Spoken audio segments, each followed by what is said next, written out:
Beloved child, before you look at the things being shaken around you, allow me to place peace in the deepest part of your heart. Not every trembling is a sign of loss. Sometimes it is the sound of an old door closing so that a holier path may be opened. You are passing through a sacred threshold, a place where the things I have quietly prepared are beginning to find their way into your life. Therefore, do not let anxiety misinterpret what I am doing.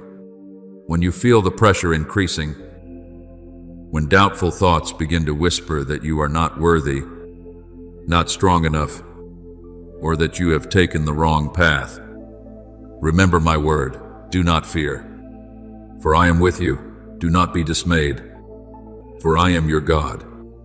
As written in Isaiah 41:10, I did not call you near the threshold only to abandon you there. I did not plant hope in your heart only to let darkness steal the harvest. My hand is still covering you, not only to protect you from evil, but also to keep you standing in the right place when goodness comes. There are blessings that do not arrive with great noise, but through quiet arrangement. You may not yet see everything with your natural eyes, but in the spiritual realm, the pieces are being drawn together. Meetings that seem accidental, ideas that suddenly light up within your heart, gentle reminders that make you want to pray more, trust more deeply, and walk more purely. All of these are signs that I am guiding you. The steps of a righteous man are ordered by the Lord. As in Psalm 23, this means that even when you think you are moving slowly, I am still leading you at the right rhythm. Do not despise small movements. When a seed cracks open beneath the soil, it does so very quietly. Yet from that silence, a tree can rise beneath the sunlight. You are the same. What I have planted within you has not died. It is being awakened by my appointed season. But you need to understand this with wisdom. The adversary often comes closest when your spirit is about to step into expansion. He has no authority to rewrite your destiny, but he seeks to make you let go of the promise through fear, weariness, and doubt. He wants you to misunderstand testing as proof that I have left you, when in truth, right in the midst of that testing, I am making your faith shine brighter than gold refined in the fire. Resist the devil, and he will flee from you. As in James 4:7, is not a word for the hopelessly weak, but a word of empowerment for those who know they belong to me. You do not need to battle in panic. You only need to stand firm in the truth. Keep your mouth from complaint. Guard your heart from bitterness, and let your confession come into agreement with what I have spoken. Remember the story of Israel in the wilderness, when Balak was afraid of their presence and hired Balaam to curse them. Do you see? There are people and forces that may want to use words, jealousy, or hidden schemes to weaken what I have placed upon your life. But when Balaam opened his mouth, what was meant to be a curse was turned by me into a blessing. Because no one can reverse what I have decided to protect, Balaam had to say, "How can I curse whom God has not cursed?" As written in Numbers 23:8. Beloved child, that story does not belong only to the past. It is a reminder for you today that what has been placed under my covenant cannot be destroyed by the schemes of darkness. You may not know who is standing against you, and you may not see all the invisible battles, but I see them, and I have gone before you. Therefore, do not be quick to fear when you see your heart being tested. There are winds that do not come to uproot the tree, but to make its roots cling more deeply to the soil. I am causing the roots of your faith to go deeper, so that when greater blessings come, you will not be swept away by pride, haste, or a lack of discernment. What I give you does not only require hands ready to receive, it requires a heart mature enough to hold it. You have prayed for a way to be opened, but I also want to give you steadfastness. You have longed for a door, But I also want to teach you to walk through that door with the peace of one who knows the Father is walking with them. No weapon formed against you shall prosper, as in Isaiah 54:17. But you must also learn not to forge weapons against yourself through words of self-condemnation, negative thoughts, or doubt in my love. Now, let your mouth speak what agrees with heaven. Do not declare defeat when I am preparing and unfolding. Do not call yourself forgotten when I am arranging for you to be remembered at the right time. Do not say that everything is too late when my timing has never been late. Speak with humility, yet full of faith, saying, I am being preserved. I am being guided. I am being prepared for the goodness the Father has already set apart for me. Not because you can control everything, but because you belong to the one who holds all things. If God is for us, who can be against us? As in Romans 8:31. You do not need to see the entire road before you dare to take a step. You only need to hold my hand today, and today will open enough light for the next step. My child, the new season is not only a reward, it is also an invitation for you to live closer to me. True blessing does not pull you away from my presence, but causes you to bow even lower in gratitude, to become softer in love, and to grow wiser in your choices. When provision begins to flow, keep your heart pure. When the door opens, step through it with holy reverence. When others do not understand your journey, let peace answer on your behalf. I am covering you with a protection that is gentle yet strong, like the wings of an eagle shielding its young from the scorching sun and fierce storms. Rest in me, for the goodness that is coming is not the result of chance, but of what my hand has ordained. And when you cross that threshold, you will understand that every trial did not come in the end to steal the promise, but to prove that the promise had already been sealed by me beforehand in my unchanging love. Beloved child, what I want you to engrave upon your heart first is not the way the blessing will come, but the posture of your heart as you stand before the new season. There are doors that do not open through pressure, anxiety, or the effort to prove yourself worthy. They open when your lips know how to speak in agreement with faith, when your hands know how to do small things with faithfulness, and when your soul is no longer locked shut by fear. I have placed a gentle power in your mouth, not the power to boast, but the power to come into agreement with what I am speaking. Life and death are in the power of the tongue. As in Proverbs 18:21, therefore, do not let your lips become a place where seeds of disappointment are sown, while I am preparing for you a field heavy with fruit. Speak with humility that you are being guided, you are being provided for, and a way is being opened for you, because words placed in faith will become a bridge for your heart to step into what heaven has appointed. Not every sign from me comes in a grand form that makes the whole world pay attention. Many times, I come to you through a very gentle prompting, through an idea that suddenly lights up in the middle of an ordinary day, through a hope that seems to come from nowhere, yet quietly lifts you to your feet again. You may think it is only a passing emotion, but I tell you that some very small movements are the first bells of a fruitful season. When I prepare to bring you into a new land, I often awaken within you a holy sensitivity so that you will not walk like someone blind in the midst of grace. Your ears shall hear a word behind you, saying, "This is the way. Walk in it." As in Isaiah 30:21, that voice does not always roar like thunder, but it is clear enough for a soul that knows how to be still and trust. Therefore, keep your heart tender, and do not be quick to dismiss the pure reminders that are stirring you to live better. Pray more deeply, forgive more quickly, and choose what is right. Beloved child, when you stand near the threshold of a new season, what I want you to guard is not only your eyes so you can see the signs, but your heart so you can understand those signs rightly.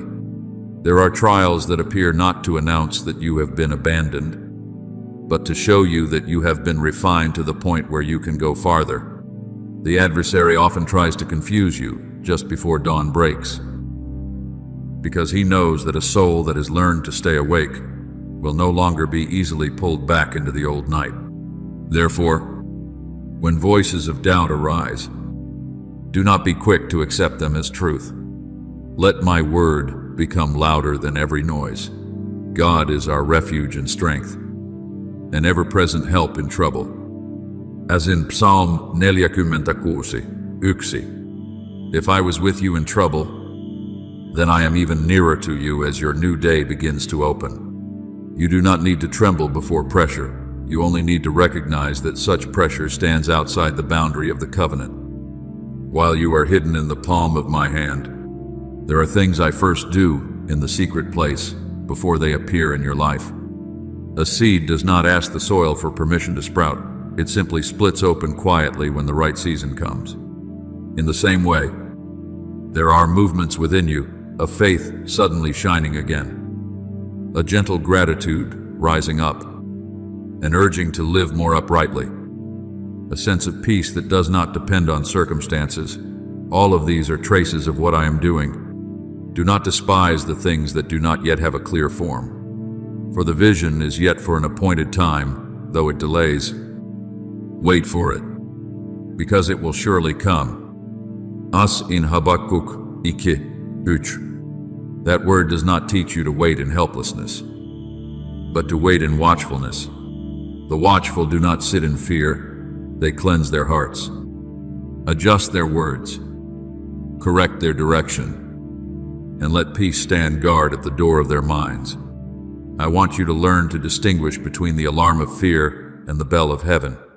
Fear makes you shrink back, makes you doubt, my goodness, and makes everything ahead look like a threat. But my bell, no matter how strong it may be, still carries holiness, hope, and light. It may awaken you, but it will not crush you. It may urge you forward, but it will not push you into chaos. When you sense something within you calling you to step out of old patterns, bring it before me in prayer. For the peace of Christ rules in your hearts. As in Colossians 3:15, that peace will help you know what comes from me and what is only darkness disguised as urgency. I do not lead you by panic. I lead you by clarity covered in love. And when you have not yet seen the outside world change, do not hastily conclude that the promise is standing still. There are seasons when I work more beneath the surface than above it. Roots go downward before branches rise upward. Your heart is the same. It must be deeply rooted in faith before it can carry the greater branches of blessing. Keep your lips pure, for your words are the place where seeds are released each day. Do not speak like someone defined by failure. Speak like one who is loved, kept, guided, and prepared. The mouth of the righteous is a fountain of life.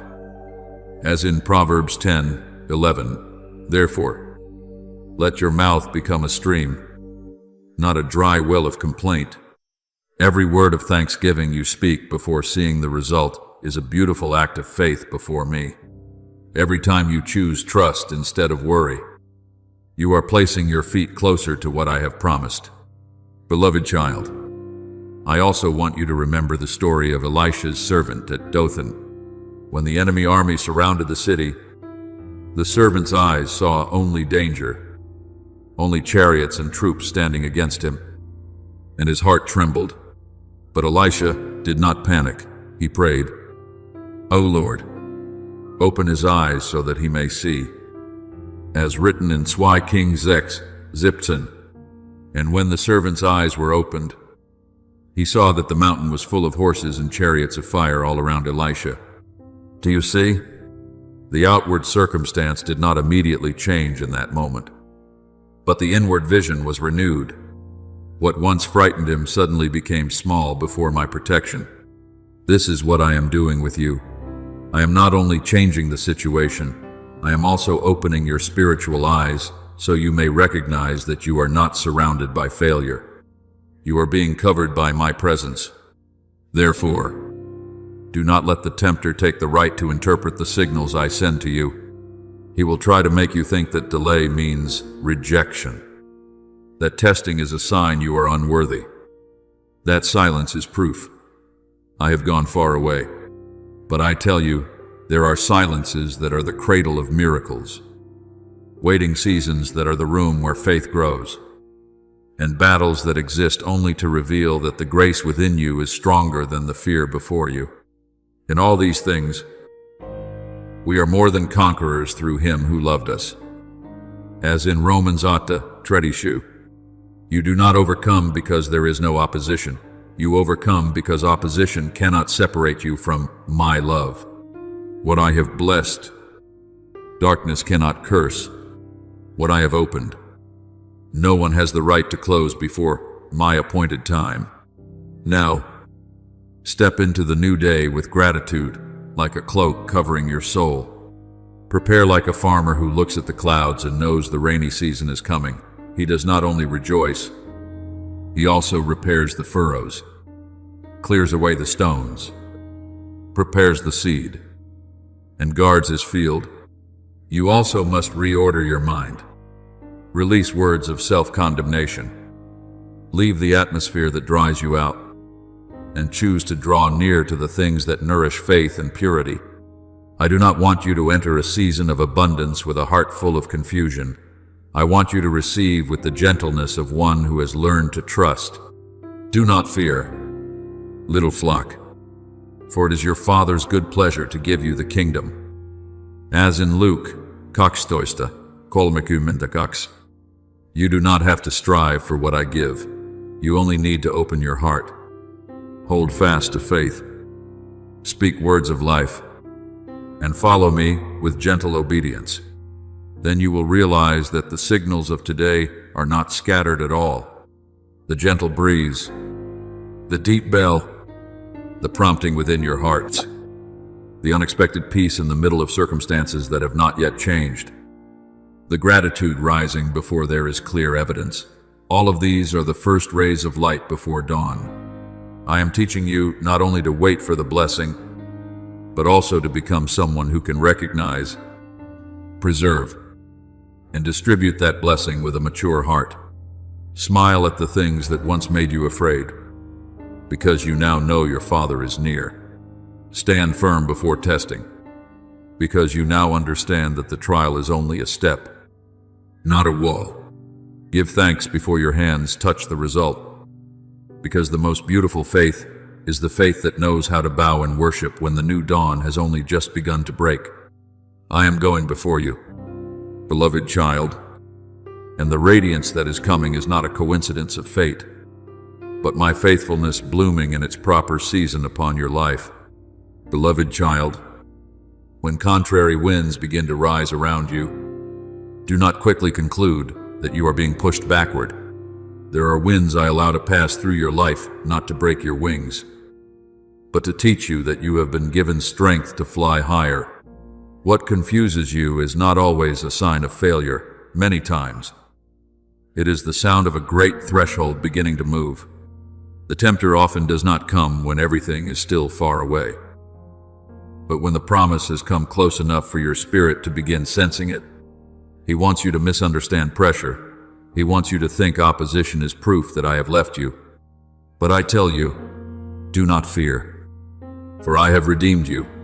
I have called you by your name. You are mine. As in Isaiah 43:1, if you belong to me, then no pressure has the right to define you, and no darkness has the right to rewrite the portion I have prepared for you. I want you to look at testing with eyes cleansed from fear. Pressure is not a throne ruling over you. It is only a scale revealing the true weight of the faith within you. Gold does not lose its value when it passes through fire. On the contrary, the fire only reveals the purity hidden within it. In the same way, the situations that make you feel as though you can hardly endure are causing the things I quietly forged within you through many silent seasons to shine. The testing of your faith produces patience, As in James 1:3, therefore, do not hate every test that comes to you. There are tests that do not come to eliminate you, but to prove that you are ready for something greater. When you still choose to believe while your heart is being pulled toward worry, heaven sees a precious maturity being formed within you. There will be times when you feel as though everything is demanding your courage at once, the words of others, the delays, the unclear signs, and the questions that keep circling in your mind. But my child, do not let that pressure make you lose the breath of peace. Remember that the tempter cannot take what I have placed under covenant unless you yourself let go of trust. He can only make noise around the door. He does not have the key to lock what I have opened. I have set before you an open door, and no one can shut it. As in Revelation 3:8, therefore, instead of trembling before the noise, let your heart stand still in my word. The door that belongs to me will not be closed by darkness. What you need is not to leave the position of faith. Let me remind you of Jehoshaphat, the king who stood before an army so vast that human hearts could have melted with fear. He did not pretend to be stronger than the circumstance, but he turned his face to seek me. And all the people stood before me with their wives, their little children, and their trembling hearts that still knew how to depend on me. Then my word came to them, this battle is not yours, but God's. As in 2 Chronicles 20:15. Do you see? The miracle did not begin with the sound of swords, but with a people who knew how to fix their eyes on me. And even more wonderfully, they were not first sent out with weapons, but with singing and praise. As they praised, I threw the enemy into confusion. What should have become a disaster was turned into victory and spoil gathered for many days. That is how I can turn pressure into treasure, transforming the place where you thought you would be surrounded into the very place where you behold my faithfulness. Some of the greatest battles of your life do not sound like thunder, nor do they leave visible traces before the eyes of others. Yet they take place in the hidden room of the soul. It is there that you lay down your own plans, your unanswered questions, and the urges that make you want to move faster than the time I have appointed. Do not underestimate the seasons that seem to have no movement, for in that silence, I am doing things that natural eyes cannot yet perceive. A seed lying beneath the earth is not being buried in vain. It is being covered, nourished, and prepared so that one day it may rise from the dark soil and reach toward the light. You are the same. There are times when I hide you in stillness, not to make you disappear, but so that the life within you may grow in the right way. Be still and know that I am God. As in Psalm 46:10, that stillness is not emptiness, but the place where you learn to recognize that my power does not need noise in order to move. I know there are times when you think that if everything is not yet opened, perhaps you have been forgotten. But my child, a slowing down in my hands is never abandonment. Sometimes I delay what you desire because I am building within you a foundation you do not yet realize you need, but will greatly need when the blessing comes.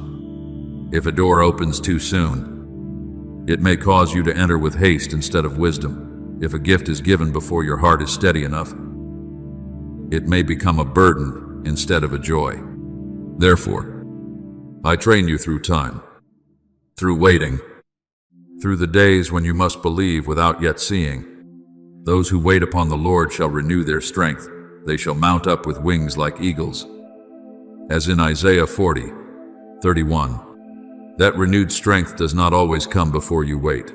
Many times, it is born right in the waiting. Remember Simeon in the temple, the one who lived for many years under a quiet promise that he would not see death before he had seen the Lord's Christ. Outwardly, his life may have looked very ordinary, day after day, waiting in worship and watchfulness. But inwardly, My promise still burned like a lamp that would not go out. Then, on the appointed day, not by chance, the Holy Spirit led him into the temple, and he held the child Jesus in his arms. The words in Luke 2:29-30 resound like the satisfied sigh of a faithful life. Lord, now let your servant depart in peace, for my eyes have seen your salvation. Do you see? Simeon's waiting was not wasted. The quiet years made the moment of fulfillment even more holy. You are the same. There are things I am preparing that will not come early according to your impatience, but will come at the right time according to my faithfulness.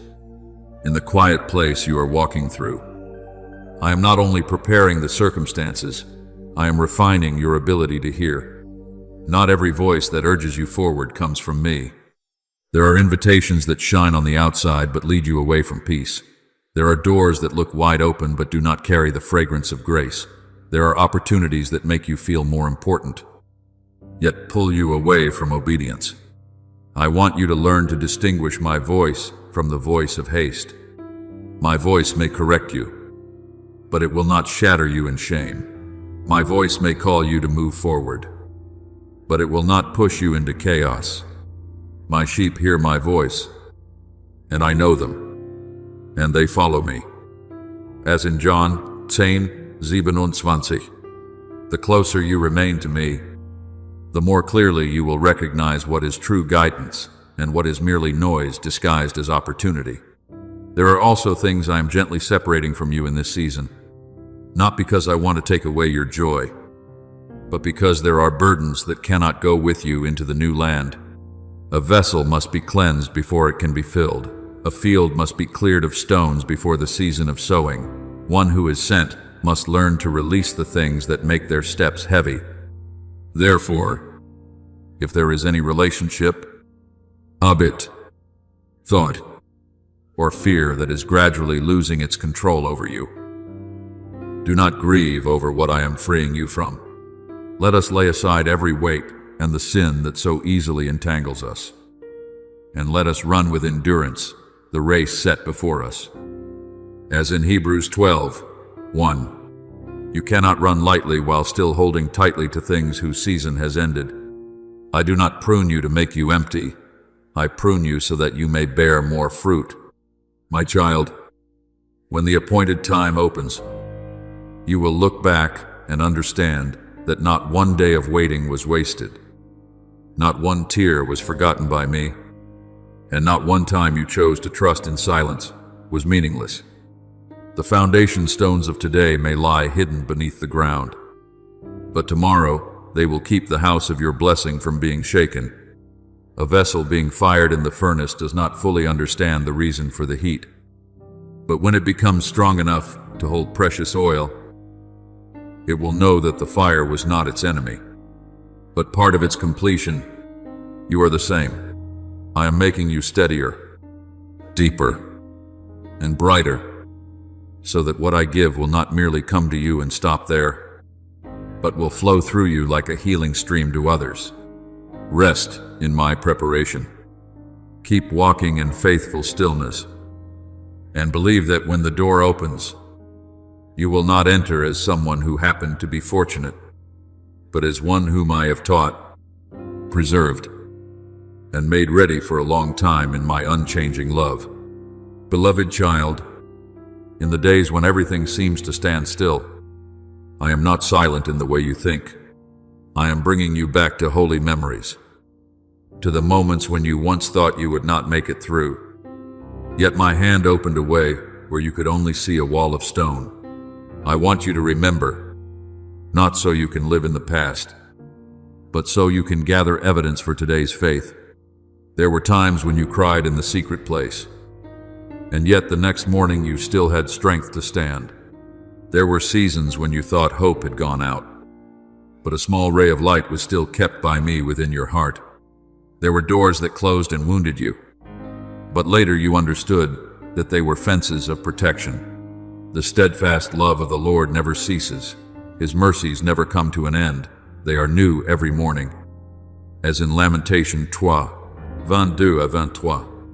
Therefore, when the present makes you unsteady, let the memory of my faithfulness become the stone of support beneath your feet.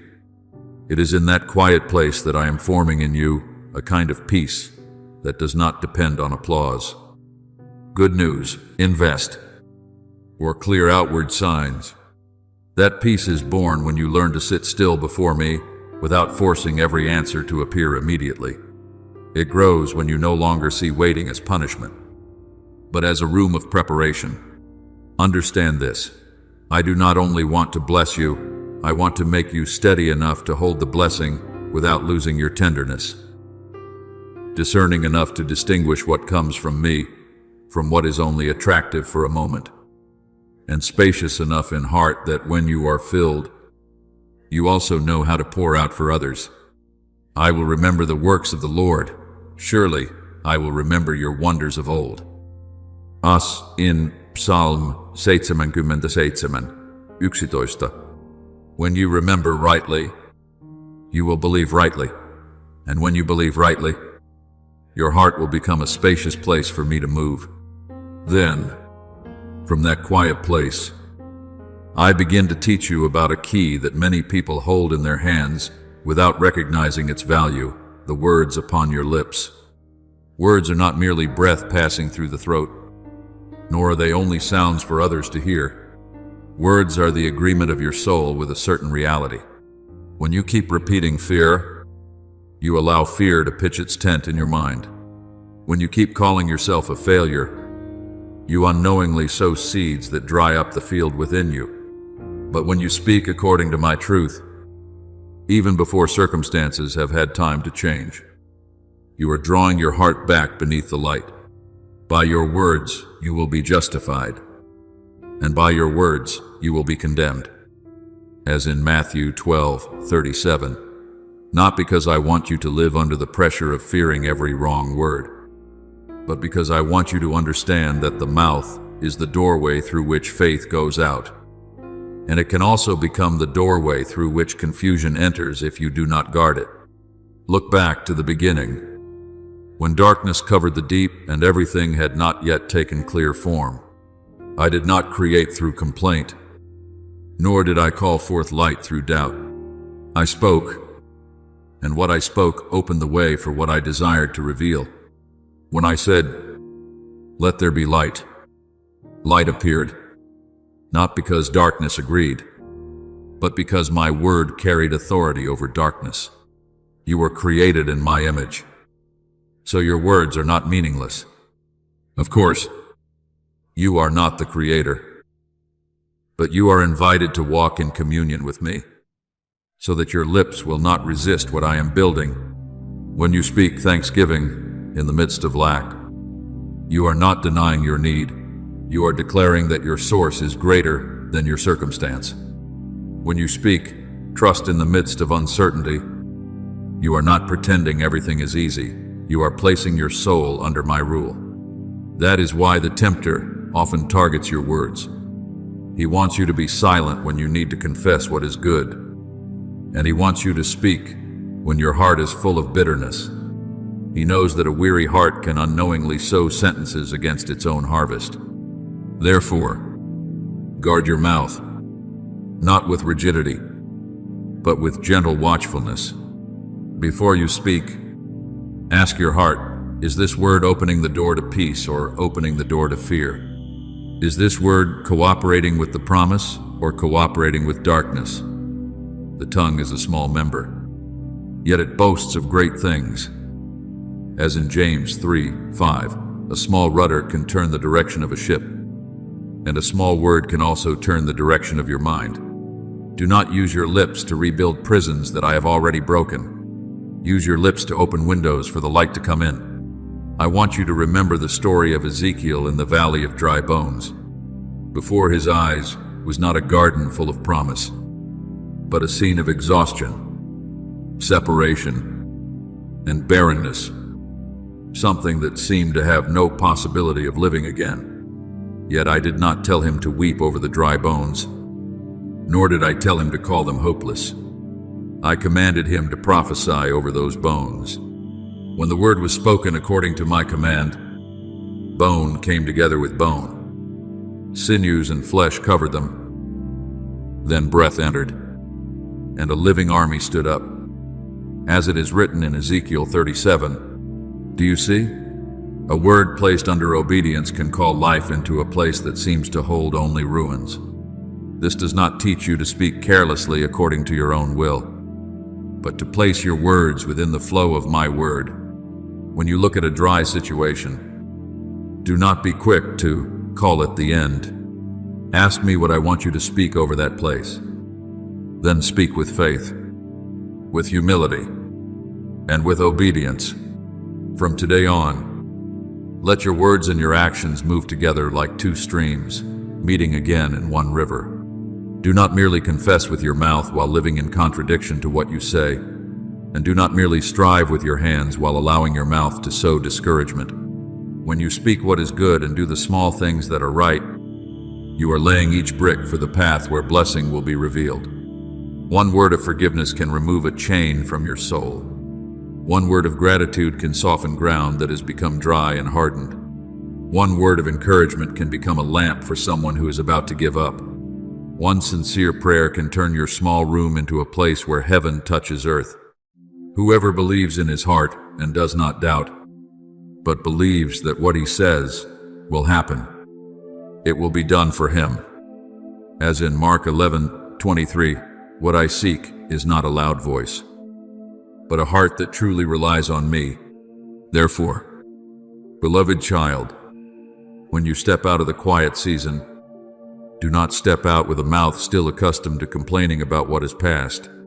Step out as one who has been taught in the secret place, knowing that every word you speak must carry the fragrance of faith. Say, I am being preserved.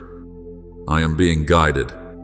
I do not lack what is necessary for what the Father has called me to do. I will not use my words to curse the new season the Father is opening. Say these things not to control me, but to adjust your heart back to the truth. I have prepared the flow of provision, but I am also preparing the vessel. And that vessel is you. As your words become cleaner, your heart more spacious, and your hands more faithful, you will realize that blessing does not only come as an outward gift, but also as a river opened within your spirit. And from that river, I will make your life become a place where life, peace, and hope flow to many others, exactly as I determined beforehand through my faithful love. Beloved child, before I teach you to step deeper into the flow of provision, I want you to understand that words never stand alone. Words are like water, but your heart is the spring from which that water begins. If the spring is still mixed with the mud of bitterness, fear, and unhealed memories, then the words you speak, even if they sound strong, can still be pulled down by what you secretly believe within. Therefore, I do not only want you to learn to speak words of life, I want you to become a person who is free from the roots. Out of the abundance of the heart the mouth speaks. As in Luke 6:45. So, what I am doing is not merely correcting the language on your lips, but renewing the soil within your heart. When your heart is purified, your words will become clearer. When your soul becomes lighter, your words will carry strength that lifts others. When you are no longer dragged backward by old wounds, every sentence you speak will be like a seed sown into good soil, able to produce a harvest of peace, provision, and hope. There are cycles of lack that do not begin with your wallet, your circumstances, or closed doors, but with words you have become accustomed to speaking in pain. I cannot. I am not worthy. Good things are not meant for me. I am always left behind. I hear those words not to condemn you, but to heal the place from which they were born. My child, I do not want you to use your lips to continue building walls around your own soul. I have called you to step out of the narrow place. But if you keep repeating the language of captivity, It will be difficult for your heart to recognize that the door has already opened. Do not be conformed to this world, but be transformed by the renewing of your mind. As in Romans 12:2, that renewal begins when you allow me to replace limiting beliefs with my truth. You are not someone defined by the past. You are not someone who is only meant to survive from day to day. You are a child loved by me, lifted by me, prepared by me, and the words you learn to speak must come into harmony with that dignity. But for new words to take root, old things must be laid down. Forgiveness is one of the quiet yet most powerful doors I place before you. Forgiveness does not mean you call what was wrong right, nor does it mean you deny the pain that once happened.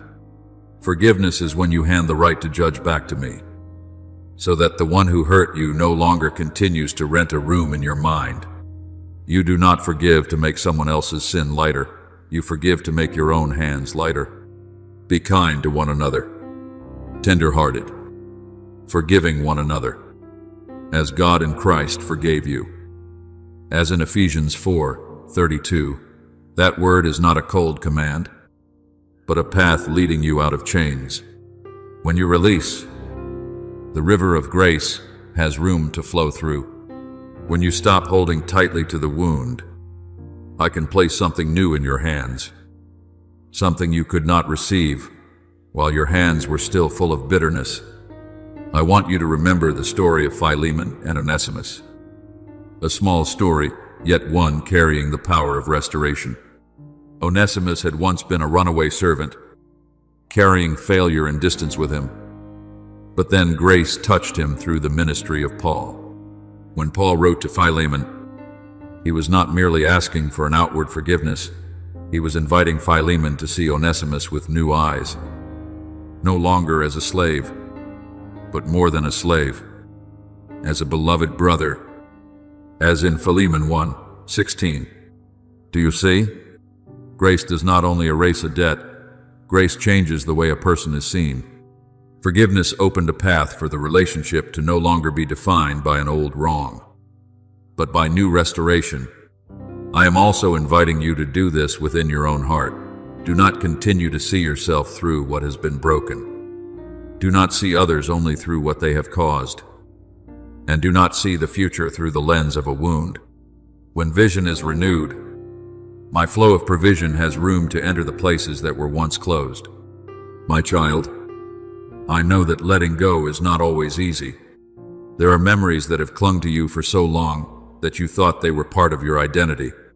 There are words others once spoke that fell into your heart like heavy stones, causing you to walk through many years with your head bowed low. But I am bending down with you right there in that place. I do not tear from your hands the things you are not yet strong enough to release. I place my hand upon your shoulder, teach you to breathe again in peace. And then, little by little, help you realize that you no longer need to carry them. Cast your burden upon the Lord, and He will sustain you. As in Psalm 52:22. You can begin very gently. No loud words are needed. No perfect emotion is required. Only a sincere heart that says to me, Father, I choose not to let this rule over me any longer. In that very moment, heaven does not despise your trembling. Heaven witnesses a door of freedom beginning to open. From that freedom, your words will change. Before, you may have spoken from the reflex of woundedness. Now you will learn to speak from the identity of one who is loved. Before, you may have declared lack because you feared tomorrow. Now you will speak words of trust because you know I have gone before you. Before, you may have called your circumstance a dead end. Now you will say that I can still make a way where there is no way. Take every thought captive to obey Christ. As in 2 Corinthians 10:5, this means you do not have to believe every thought that passes through your mind, nor do you have to speak every emotion rising within your heart. You can pause, bring them before me, and then choose which words are worthy to be sown into your future. Words born from freedom will no longer be the echo of pain, but the bell announcing that your soul is being restored. Therefore, beloved child, let me lighten your hands and widen your heart. Let me uproot the weeds of bitterness, untie the knots of false belief, and sow within you new seeds of life. Each day, choose one gracious word instead of an old word, one breath of peace instead of a hurried reaction, one act of forgiveness instead of another cycle of resentment. Then you will see the atmosphere around you begin to change. Your mind will become less heavy, your soul less dry, your eyes brighter, and the doors that once seemed far away will begin to appear in my order. The flow of heaven's provision does not only want to come to you, it wants to flow through you. And when your heart is free, your lips are healed, and your hands are opened. You will not only receive blessing as a gift, but you will also become a clean channel through which my grace, hope, and life can flow to many others. Beloved child, when your heart begins to settle, I want you to recognize that peace is not merely a gentle feeling that passes for a moment, but a holy ground within you, where I can sow new guidance into your soul. There are things I cannot speak clearly to you when your heart is still filled with the echoes of woundedness, because old memories often cause you to mishear even words of love. Therefore, I teach you to slow down, not so you may become weaker, but so you may become discerning enough to distinguish what is my voice from what is only the sound of pain that has not yet been healed. A person's wisdom makes him slow to anger, and it is his glory to overlook an offense. As in Proverbs 19:11, do you see? Forgiveness is not defeat, nor is it allowing what was wrong to rule over you once again. Forgiveness is when you rise to a higher place, where your dignity is no longer bound to the way others have treated you. When you overlook what needs to be released, it is not because it never hurt you, but because you no longer want that pain to keep leading your future. I want you to understand that generosity of heart is itself a very deep form of wisdom. The hasty person often reacts immediately, speaks immediately, concludes immediately, and then has to carry the consequences of words spoken while the soul was not yet at peace. But the one who knows how to remain in me will learn to pause for half a breath. Inhale grace, and let me place my hand upon the fire rising within. Be quick to hear, slow to speak, slow to anger. As in James 1:19, this is not a teaching meant to make you suppress your emotions until you become hardened, but an invitation to let my presence govern your reactions. When you do not rush to answer from woundedness, you will begin to hear the subtler signals, a pure idea arriving at the right time, an encounter that lifts your heart, a small opportunity opening from a place where you once thought nothing remained. These things are not loud, but they carry the mark of my hand, and only a calm heart can recognize them. From that calmness, I will help you take down the invisible fences that once made your mind narrow. There are words you have repeated so often that you thought they were truth, but in reality, they were only echoes from seasons of lack. You once said that you were not enough, that you could not, that you were not ready, that you were not worthy, that there was no way forward. But I did not create you to live under the low roof of those declarations, for I know the plans I have for you, plans for peace and not for disaster, to give you a future and a hope. As in Jeremiah 27:7, if my thoughts toward you are peace and hope, then do not continue nourishing self-limiting words that contradict my heart. Let your mouth learn a new language, the language of one who knows they are loved, guided, and equipped for what is good. You may begin very simply, but speak with reverence and faith. Say that you open your heart to receive the provision I give each day, not as one gambling on luck, but as a child who trusts their father. Say that you are equipped by me to steward good things with wisdom, humility, and endurance. Say that your mind is being renewed. So ideas that serve, build, and heal will come to you at the right time. Say that you no longer live according to the pattern of lack, but are learning to walk in abundance with order, purpose, and gratitude. A gentle tongue is a tree of life, as in Proverbs 15:4. Therefore, let your words become a green tree within your soul, giving shade to you and to those I place near you. Those words are not empty magic, but the agreement of your heart with the truth I am sowing. Remember the story of Joseph, the one who was sold by his own brothers, misunderstood, imprisoned, and made to pass through years that seemed as though the promise had been buried. If Joseph had allowed bitterness to rule his words and choices, he could have lost the discernment needed for the day of his elevation. But when the appointed time came, instead of using power to take revenge, he looked at his brothers through the lens of heavenly wisdom and said, "You meant evil against me, but God meant it for good." As in Genesis 50:20. Do you see? Forgiveness did not make Joseph small. It revealed the nobility I had refined within him. It was precisely a heart not bound by resentment that helped him become a source of rescue for many people during the famine. You are the same.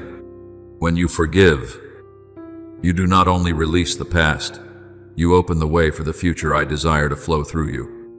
Therefore, each morning, while the new day is still soft like dawn, place a few bright words into the foundation of your soul. Do not begin the day with sentences that drain life from you, but with holy declarations. You are being preserved. You are being taught. You are being enlarged. You are being led into goodness in its proper season. And when evening falls, before darkness settles over the weariness of the long day, return to me with gratitude. Review the words you have spoken, not to condemn yourself, but to learn how to guard the spring within. If you have spoken something heavy, bring it before me, so I may wash it clean and teach you to sow again with words of life. Let the words of my mouth and the meditation of my heart be pleasing in your sight. As in Psalm 19:14. This is a beautiful prayer for one who desires to live in the atmosphere of heaven. Then you will see that as your heart becomes wider, your words brighter, and your reactions slower in grace, the doors meant for you will not need to be forced open. What belongs to my season will open in my order. What does not belong to you will depart without making you afraid anymore. You will walk more lightly, hear more clearly, choose more wisely, and receive what is good with hands that no longer tremble because of the past. Let forgiveness become a quiet fragrance in your life. Let your words become a healing stream, and let your daily affirmations of faith become bright stones, building a new foundation. I am with you in that process. Patient, kind, and full of joy, because I see ahead what you do not yet see, a life being enlarged, a soul being set free, and a season of blessing coming at the right time, in the right way, under my loving guidance. Beloved child, hear me speak very gently to your heart. Forgiveness and the renewal of belief are not two separate things, like two roads far apart, but two streams flowing together toward a bright place I have prepared for you.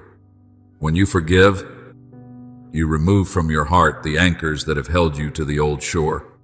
When you change your beliefs, you open doors in your mind so new light can enter. A heart still heavy will find it hard to believe that good things are coming. A mind still bound by old words will find it hard to live in generosity. But when you allow me to heal both of those places, Your heart and your mind begin to move in harmony. Like softened soil receiving gentle rain, trust in the Lord with all your heart, and lean not on your own understanding. As in Proverbs 3:5, that word does not only teach you to trust me when everything is easy to understand, but also teaches you to release the old ways of seeing that once caused your soul to close itself off. I am not bringing you into a new season with an old heart full of defenses. I am renewing you from within so that what I give may have a lasting place to dwell.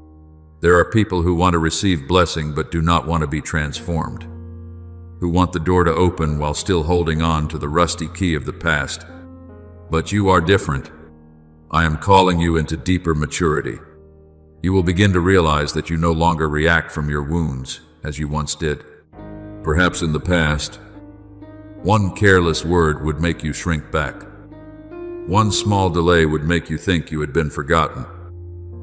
One unopened door would make you conclude that I had not heard your prayer.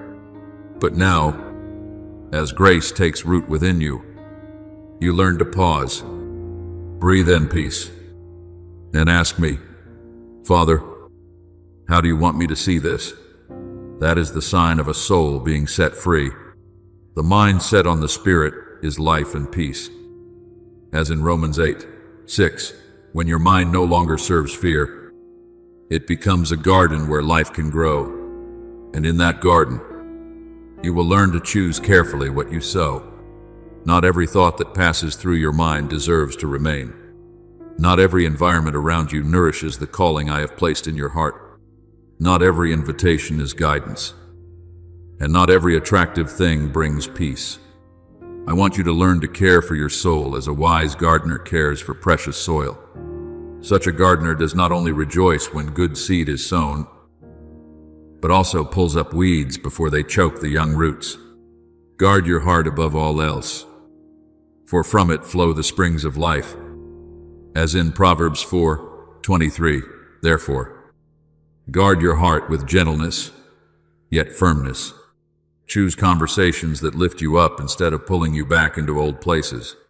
Choose prayers that make your mind bright again. Choose holy silence instead of noise that causes you to lose your direction. You will see that when your heart is healed and your mind is renewed, the outward doors also begin to move according to a new order. Not because you force them open, but because the inside of you is no longer resisting what I desire to give. There will be opportunities for partnership that come with a strange peace, without requiring you to lower your dignity or trade away your purity. There will be invitations to serve that touch what I have already planted within you, causing you to feel both humbled and awakened. There will be resources that come quietly, without noise or display, yet at exactly the right time. So you will know that my hand has arranged them. God is able to make all grace abound toward you, so that you, always having all sufficiency in all things, may abound in every good work. As in 2 Coríntios 9:8. The abundance I give is not only so you may feel secure for yourself, but so you may become someone who can give, lift others up, and sow hope through a life that has been set free. Remember Peter, the one who once boldly said that even if everyone else fell away, he would never abandon his teacher. But when the night of testing came, he denied the Lord 3 times, and the rooster's crow became the heartbreaking sound of failure. If the story had ended there, Peter could have lived the rest of his life under the shadow of shame, believing he was no longer worthy to be used. But I did not allow failure to become his final name. After the resurrection, Jesus came to the shore, where a charcoal fire was burning, and asked Peter 3 times, "Do you love me?" As in John 21. Each question was not meant to wound him further, but to heal the place that had been broken. Then he said, "Feed my sheep." Do you see? Forgiveness opened the door for Peter to rise again. But the renewal of belief helped him no longer see himself as a failure, but as one restored to serve. The very man who had once fallen later stood up to preach with power, and many souls were touched. That story is the word I place in your hands today. Do not let the times you were wrong, slow, afraid, or not strong enough become a sentence over your future. When I forgive, I do not merely erase a page, I continue writing a new chapter with grace. When I renew belief within you, I do not only tell you to stop thinking poorly of yourself, I teach you to see yourself through my eyes. Therefore, if anyone is in Christ, he is a new creation. Old things have passed away. Behold, all things have become new. As in 2 Coríntios 5:17, you do not move forward as someone who must prove that they are no longer their past. You move forward as one who has been called out of the past to live in a new truth. Therefore, from this place of refuge, take one more step forward, without haste, without shrinking back, without fear. Smile not because everything has already been completed, but because you know I have never taken my eyes off you. I have seen every tear. Every time you chose silence instead of answering with bitterness. Every time you practiced speaking words of life while your heart was still trembling. Every time you released a memory you once thought you could never let go of. None of these things are small before me. They are bright stones on the road leading you into the new season. When you forgive, you lighten your heart. When you renew your beliefs, you widen your vision.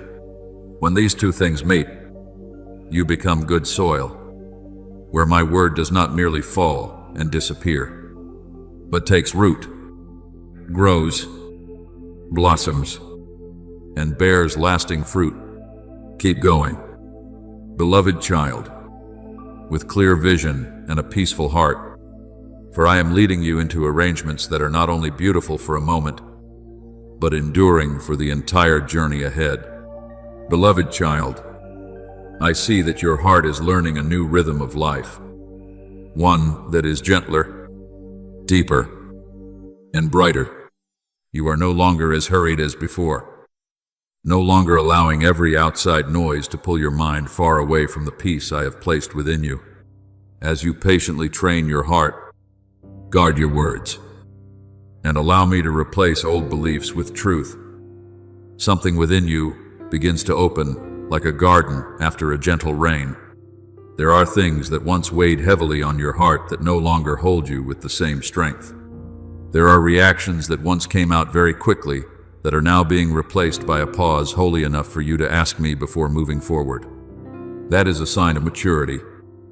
Beloved child, may the peace of God, which surpasses all understanding, guard your heart and your mind. As in Philippians 4:7, that peace not only keeps you from fear, but also helps you recognize which places nourish your soul and which places quietly drain what I am cultivating within you. When I lead someone into a new season, I do not only change the circumstances before them, I also adjust the circles around them. There are connections that were once suitable for you in an old stretch of the journey, that once taught you necessary lessons, that once walked with you through a certain part of life, but not everything that was right in the previous season is appointed to continue into the next. Do not fear that change, and do not let guilt make you hold tightly to the things I am gently placing back into their proper position. Refinement is not despising anyone, nor is it closing your heart with coldness. Refinement is when you learn to love with wisdom, bless without allowing yourself to be pulled downward, to remain kind while still protecting the peace I have given you. Walk with the wise, and you will become wise. As in Proverbs 13:20, that word reminds you that the atmosphere around you can either support you or dim the vision I have placed within your heart. I want you to learn how to recognize the difference between a relationship sent to nurture your soul and a relationship that only feels familiar because it has been there for so long. Not everyone who smiles at you understands your calling. Not everyone who stays near you knows how to protect the holy thing I am doing within you. There are people who will love you by lifting you up, by speaking words that cause your faith to shine again, by offering a presence that makes your heart feel lighter. But there are also people who, even without intending to harm you, continually pull you back into old patterns, more worry, more doubt, more smallness, and greater distance from peace. I am not telling you to condemn them, I am inviting you to discern. All things are lawful, but not all things are helpful. As in 1 Coríntios 10:23, there are conversations that are not wrong, but are no longer helpful for the season ahead. There are places that are not evil, but no longer nourish the person I am calling you to become. Remember Abraham, the one I called to leave his country, his relatives, and his father's house to go to the land I would show him. That calling was not only a geographical journey, it was a separation from an old environment in order to step into a new covenant. Lot, when he traveled with Lot, the time came for the two of them to separate because the land could not support both of their flocks, and conflict began to arise between their servants. Abraham did not strive, did not complain, and did not hold on to Lot out of fear of lack. He spoke in a spirit of peace, saying there should be no strife between them, and then allowed Lot to choose first. As written in Genesis 13, do you see? A person who truly trusts me to provide does not need to cling to every connection out of fear. After Lot departed, I told Abraham to lift up his eyes and look north, south, east, and west, because the land would be given to him and to his descendants. There are promises that can only be heard more clearly after you know how to release an attachment that has completed its role. Therefore, beloved child, do not be afraid when I bring you into a season of reordering. There may be relationships that are no longer as close as before, not because love has disappeared, but because the direction has changed. There may be conversations you no longer want to join, not because you have become proud, but because your spirit has learned to recognize what drains you. There may be spaces that once felt familiar but now no longer carry peace. And you will feel me gently calling you to step out. Do this with tenderness. Do not leave with bitter words. Do not close the door with contempt. Let everything be placed back into my hands. For if it is possible, as far as it depends on you, live at peace with everyone. As in Romans 12, Arten. Peace does not always mean remaining as close as before. Sometimes peace means keeping your heart free from resentment, even when distance must be established so that the life within you can be protected. I am bringing near to you people who carry the breath of encouragement. People who do not need to understand every detail, yet still know how to honor what I am doing within you. They may come through a timely message, an idea that opens a way, a healthy opportunity for partnership, or a simple presence that makes you feel you do not have to strain in order to be accepted. Pay attention to those atmospheres, wherever you can be truthful and still be lifted toward what is right. Wherever words make you want to pray more deeply, serve better, and walk more purely, there may be traces of my arrangement there. As iron sharpens iron, so one person sharpens another. As in Proverbs 27:17, I did not create you to walk alone in isolation. I will place around you people who help your faith become sharper, your heart wider, and your vision no longer narrowed by fear. But as I give you new connections, you must also guard your heart against misplaced dependence. Do not turn people into the source that only I can be. The kind hands I send to you are channels, not thrones. Good opportunities are arrangements, not your identity. Words of praise may warm your heart, but they must not become the place where you seek your final worth. Your value was already established in my love before anyone ever saw you. Therefore, receive good people with gratitude, but let your roots go deep in me. When your roots are in me, you will not panic when someone leaves, nor will you become proud when someone draws near. You will love more freely, more kindly, and more wisely. Now, walk calmly through this season of refinement. Observe what makes your soul more peaceful, what pulls you back into old places, what causes your words to become brighter, and what makes your mind heavy.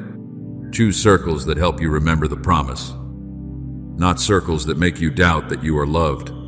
Choose places where you can grow in humility, not places that nurture comparison, envy, or weariness.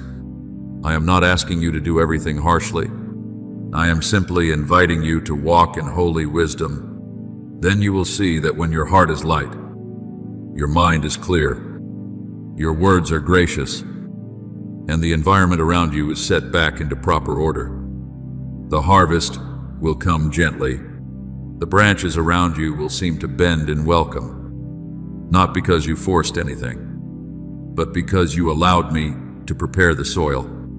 Choose the good seed, lead the healing waters, and place the right people at the right time along your journey. Keep walking, beloved child, with a peaceful smile, because I am quietly making the connections around you into resting places of encouragement and leading your life into abundance protected by wisdom, love, and grace. Beloved child, I want you to sit very still with this word, because this is a thin yet deep knot, one that can silently keep you standing outside a door I have already opened. There are people who are not as afraid of lack as they are of being entrusted with much. They have grown accustomed to living within just enough so they will not be noticed, accustomed to shrinking back so they will not have to carry greater responsibility, accustomed to thinking that abundance will draw them away from me, harden their hearts, or sweep them into things that are not pure. But, my child, abundance itself does not cause your soul to lose its way. What causes you to lose your way is forgetting who your source is. If you receive without remembering me, blessing can become a burden. But if you receive with reverence and gratitude, what I place in your hands will become a healing river, flowing through you to water many dry lands. Remember the Lord your God, for it is He who gives you the power to get wealth. As in Deuteronomy 8:18, that word does not deny provision, but places provision back on its rightful throne. Every good thing comes from me, and every good thing must return to serve my loving will. I do not call you into abundance so you can build a tower for your ego, nor do I enlarge your life so you can look down on others. Abundance in the hands of an unhealed heart can become noise, but abundance in the hands of a worshiping soul becomes support and uplift. Therefore, I am not only preparing resources for you, I am preparing you for the resources. I am teaching you to receive without clinging, to have without becoming proud, to steward without fear, and to give without panic. God is able to make all grace abound toward you, so that you, always having all sufficiency in all things, may abound in every good work. As in 2 Corinthians 9:8. Do you see? The abundance I give always carries a double rhythm, enough for you to stand steady, and overflow for you to do good works. I do not want you suffocating in lack, nor do I want you asleep in wealth. I want you awake in the role of a faithful steward. Perhaps there is still a small voice in your heart whispering, if you receive much, you will lose humility. But I ask you, beloved child, is true humility the refusal of what I give, or the receiving of it with clean hands and a bowed heart? When Peter saw the miraculous catch of fish, so great that the boats were almost sinking, he did not become arrogant.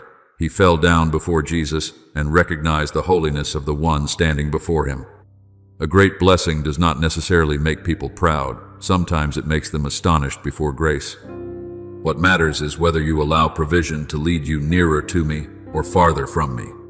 Seek first the kingdom of God and his righteousness, and all these things will be added to you.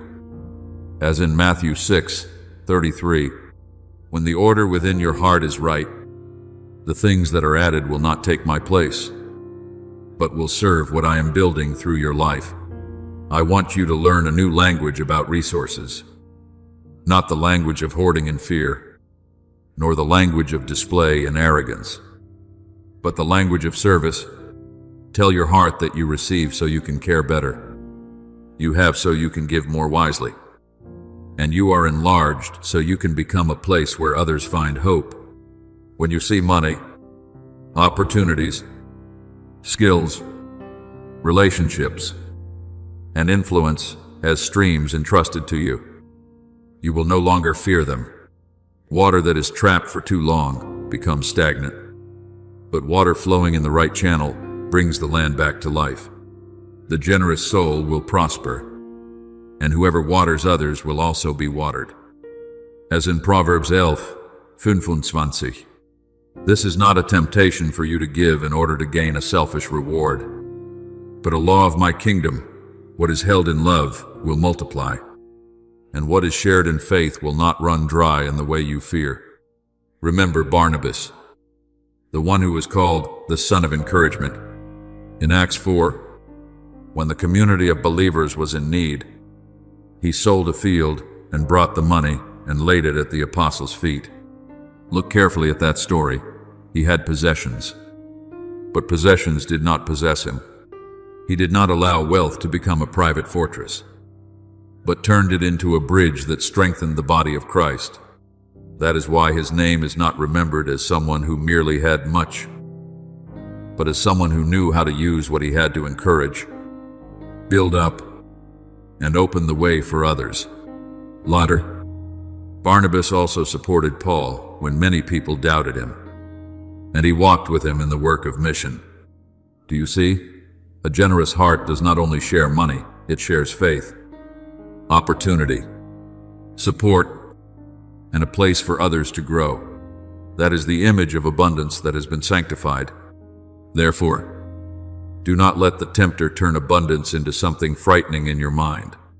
He wants you either to greedily chase after it or to fearfully run away from it. Both will pull you out of freedom. I am not calling you to desire blessing more than the one who blesses, but neither do I want you to pretend to be holy by refusing what I desire to entrust to you to steward. To whom much has been given, much will be required. As in Luke, "Koxitoista, neliakumentakadiksan." That word is not meant to make you tremble under pressure, but to remind you that enlargement always comes with maturity. When I entrust more, I also give more wisdom.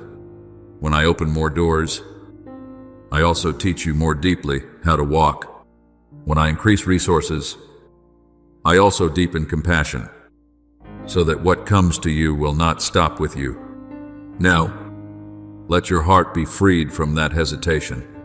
Speak in peace and say, I am not afraid of the good things the Father gives, because I will keep my heart close to Him. I am not afraid of resources, because I will use them to serve life. I am not afraid of being enlarged, because I know my roots must grow even deeper in my presence. Begin to look at every opportunity with a holy question. Can this help me love better, serve more faithfully, and support someone more deeply? When that question becomes the compass within your heart, abundance will no longer be a wave that carries you away, but a river I use to bring life to dry places. Open your heart, beloved child. I do not give in order to draw you away from me. I give so you may know that I am a generous Father, and so that through you, many others may also taste my kindness, my support, and my gentle light. Beloved child, there are movements of mine that do not come like thunder on a mountain, but like a very soft breath touching still water. The one who lacks watchfulness will overlook them because they seem too ordinary. But the one who has learned to remain in me will recognize that before every great dawn, there are often very small signs. I do not always open a new season with a resounding trumpet. many times, I begin with an inexplicable peace. A gentle idea, just bright enough to guide the way. A prompting that makes you want to do what is more righteous than yesterday. Your word is a lamp to my feet and a light to my path. As in Psalm 119, 105, that lamp does not always illuminate the entire road, but it gives enough light for the next step. Therefore, do not wait until everything is radiant before believing that I am leading you. Sometimes a thin ray of light at the edge of the sky is already my reminder that the night no longer has the right to remain forever over your life. I want you to understand that a great turning point does not always begin with a great action. There are doors that only need one very small act of obedience to begin turning on the hinges of grace. A word of gratitude instead of complaint. A decision to forgive instead of holding on to the wound. A small act of sharing instead of the fear of lack. A blessing spoken instead of a defensive reaction. These things may look simple in your eyes, but in the spiritual realm, they are seeds with the power to open a season. Who has despised the day of small things? As in Zechariah 4:10, I do not despise small things done with a great heart. People often search for greatness in crowded places, but I often place the key in quiet things, where no one applauds, where only I see your heart choosing love. When you do the small thing rightly, you are realigning the direction of your soul. Just as a musical instrument, when slightly out of tune, can make the whole song lose its clarity, your soul also needs to be brought back to the proper pitch of peace. Do not underestimate the act of setting one corner of your life back in order. Writing a few lines of gratitude while your heart is still weary. Making a call to encourage someone who needs to be lifted up. Or keeping silent when you could have spoken words that wound. These things are not meaningless. They are like small stones placed in the stream, so that step by step you can cross the waters that once made you afraid. Whoever is faithful in little will also be faithful in much. As the Lord says in Luke 16:10, I see that faithfulness, and I know when your heart is ready to carry something greater without losing its tenderness. Remember Ruth, the Moabite woman who followed Naomi on an uncertain journey.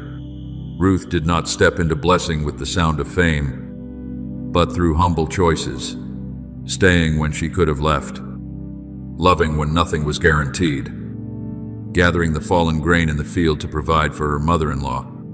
Do you see? Her small act in the field of Boaz was not merely a way to find food for the day, it was the place where I was quietly weaving the threads of redemption. Ruth did not know that each quiet step between the rows of grain was leading her into a story far greater than she imagined. From that simple faithfulness, I opened protection, provision, a new home, and in the end, her name was placed in the lineage that led to Christ.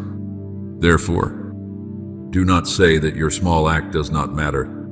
In my hands, a single stalk of grain gathered with faithfulness can become the beginning of a spiritual inheritance.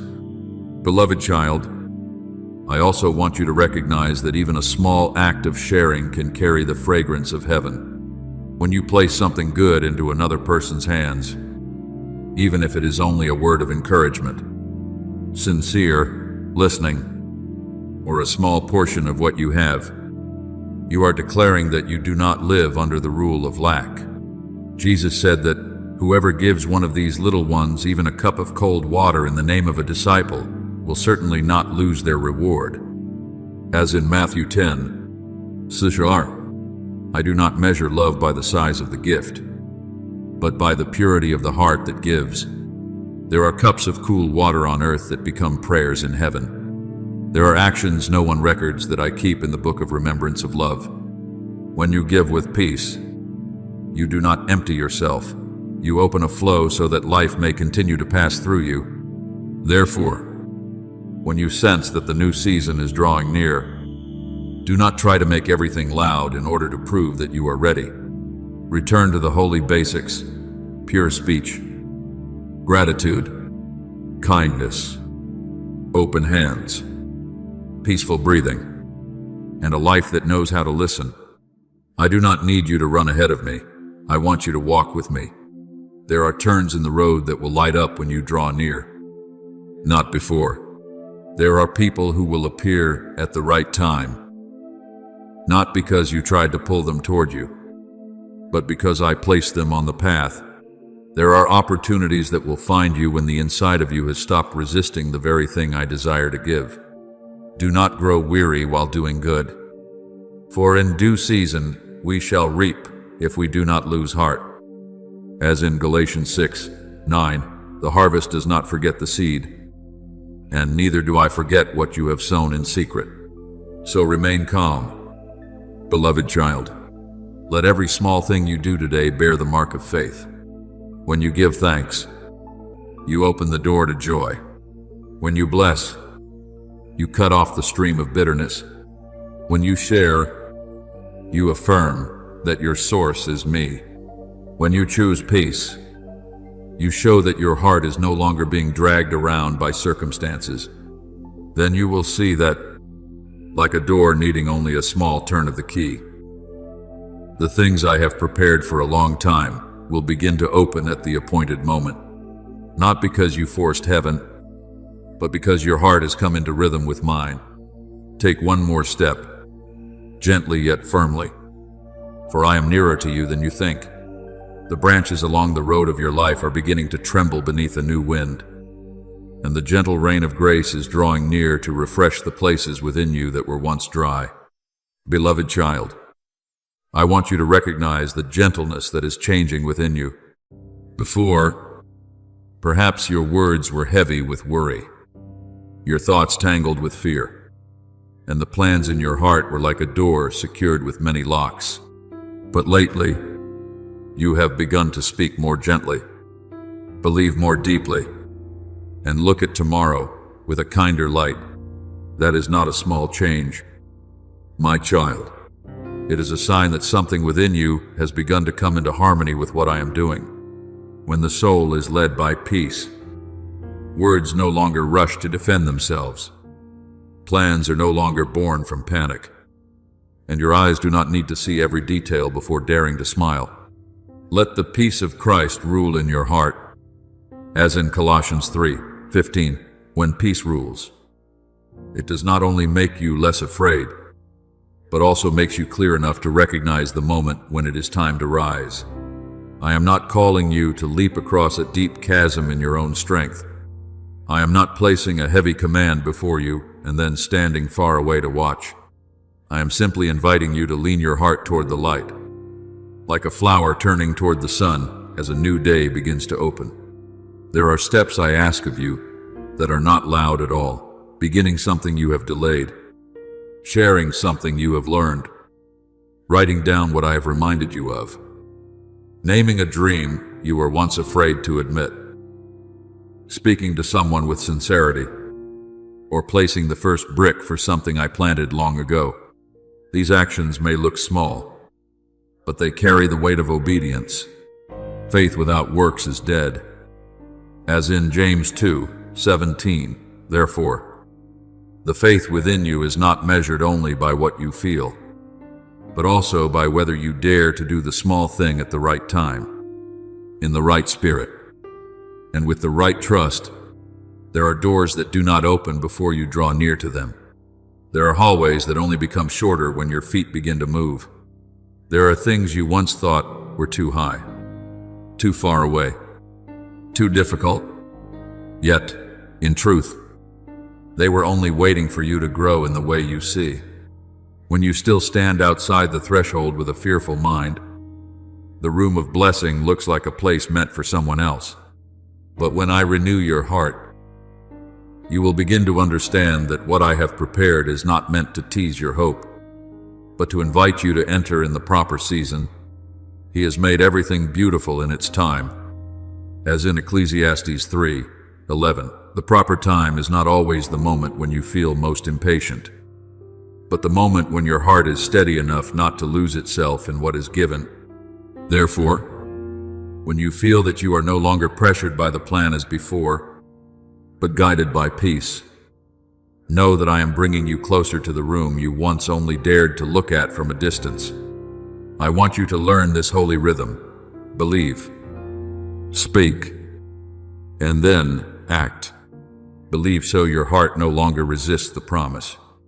Speak so your mouth agrees with truth instead of repeating the old voice of fear.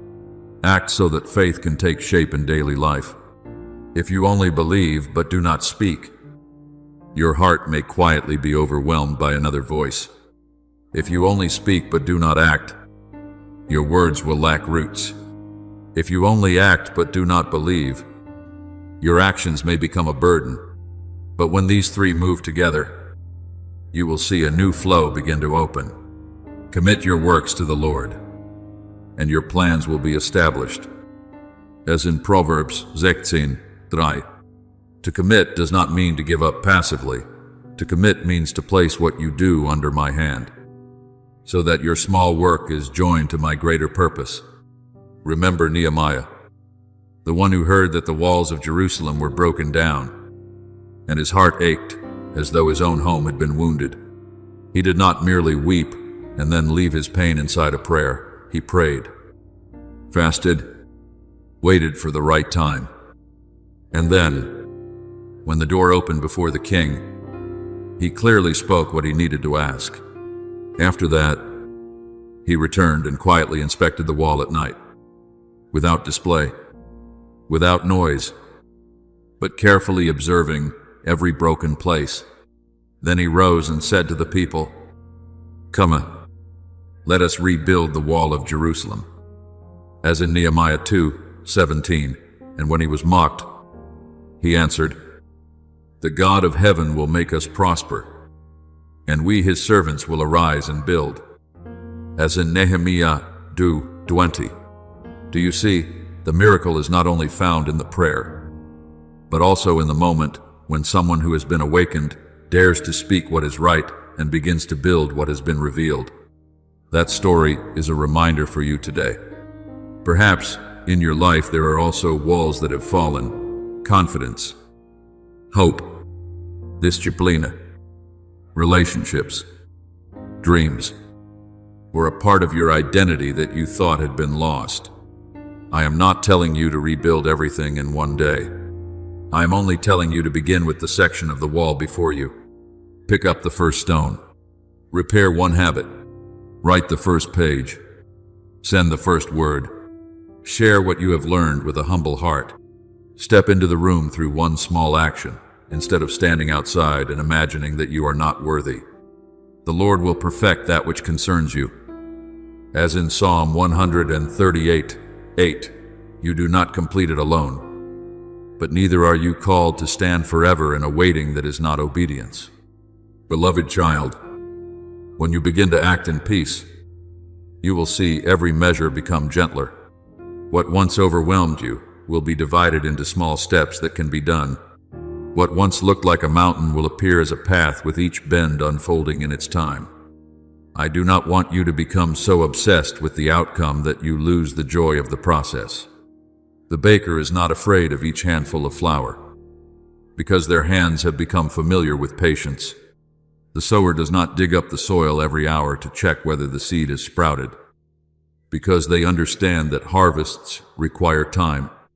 You are the same. Do your part with faithfulness. Then let me do my part in the places you cannot see. For it is God who works in you both to will and to do according to his good pleasure. As in Philippians 2:13, even the desire within you to do what is right is a trace of my grace moving. So take one more step, beloved child. Do not wait until your heart no longer trembles before you begin. Begin within my arms, and the trembling will learn to become still. Do not wait until everyone understands before you share. Speak what I have placed within you with purity and humility. Do not wait until you feel perfect before stepping into what has been quietly forming. Let today's obedience become the first embroidered thread on the robe of a new day. Then, one day very soon, you will look around and realize that you are no longer standing outside the threshold. You are already inside the room where preparation is being fulfilled. not because you pushed the door open by your own strength, but because you believed, spoke, acted, and allowed me to turn that very small key at the right time. Be at peace, for I am turning your simple steps into the entrance of a spacious season, where what you once prayed for in secret will begin to take shape beneath the light of my faithfulness. Beloved child, I know there are days when you wish you were given a very clear map, where every turn was already marked. Every resting place had a name, and every waiting space had a reason, so you would not have to wonder. But today, instead of placing the map of the entire journey in your hands, I place a holy compass within your heart. That compass does not point the way through noise, nor does it lead you by pressure. It turns toward peace, toward kindness, toward what makes your soul brighter. When you choose a gentle word instead of a harsh one, a good action instead of a hurried reaction, trust instead of control, the needle within your heart turns back in the right direction. You will show me the path of life. As in Psalm 16:11, that path does not always appear in full, but each step will become bright as you walk in my presence. Do not be afraid when you cannot yet see the whole shore, because you are not called to know every distance. You are called to hold my hand through each movement. There are times when the strength I teach you does not look like what the world imagines. The world often thinks strength must be loud, must win immediately, must grip the ropes tightly so no one can shake it. But I tell you that gentleness is also a very deep form of power. A gentle person is not weak. That person has learned to place strength under the rule of love. Such a person does not need to strike every edge in order to prove their presence, because a presence soaked in peace will open the way on its own. Blessed are the meek, for they shall inherit the earth. As in Matthew 5:5, meekness is not shrinking back in fear, but walking with a heart kept by me, not controlled by bitterness, not allowing the tempter to pull you back into battles that no longer have authority over your soul. When you let gentleness become the side of your boat, peace become the wind that lifts your sail, and kindness become your direction, you will find yourself moving far without needing to wound yourself or others. I want you to remember the story of Paul at sea. When he was being taken to Rome in the midst of a violent storm, as recorded in Acts 27, the ship was battered by the wind for many days. The sun and stars did not appear, and everyone nearly lost all hope of being saved. But in that darkness, Paul did not have a safe map in his hands. He had a promise. My angel stood beside him and told him not to be afraid, because he had to stand before Caesar. And I had also granted him the lives of those sailing with him. In the midst of the raging sea, Paul spoke a word of faith. I believe God that it will be just as he has told me. Do you see? The ship may break, but the promise does not break. The journey may change its form, but the purpose I have placed does not disappear. That is what I am teaching you.